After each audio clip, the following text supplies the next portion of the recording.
Call of Duty WW2 campaign.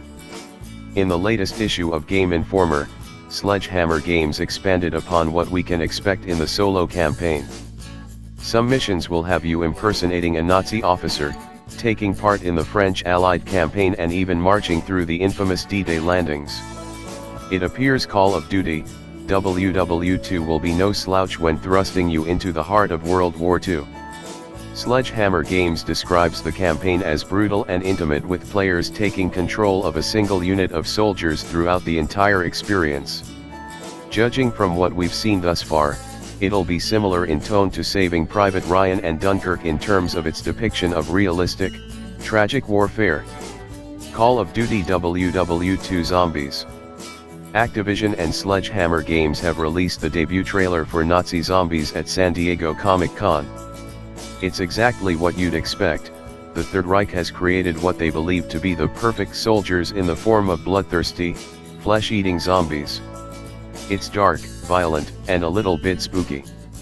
Check out the trailer below. Call of Duty WW2 gameplay, multiplayer beta preview by Simon Miller. Before we begin, it's only fair to underline this is the COD WW2 beta and therefore not a proper reflection of what's coming in November. For example, a lot of the customization and loadout options weren't available, and for good reason. This is a tease for the main event as opposed to anything else. That doesn't mean we can't try to decipher what we'll get from a brand new Call of Duty this year, though, and currently I'd say feelings are mixed. What will hit a long-term fan in the face straight away is that WW2 feels stripped back simply because of the setting. You can't have soldiers running on walls or using jetpacks when you're rooted in the 1940s, so it's a gameplay mechanic that's had to be deliberately left out. Doing otherwise wouldn't make any sense. The result of that, however, is that you could argue there are elements missing here or that it lacks what's needed. The alternative way to see it is Sledgehammer's 2017 offering just has more potential in terms of accessibility or inviting new players in.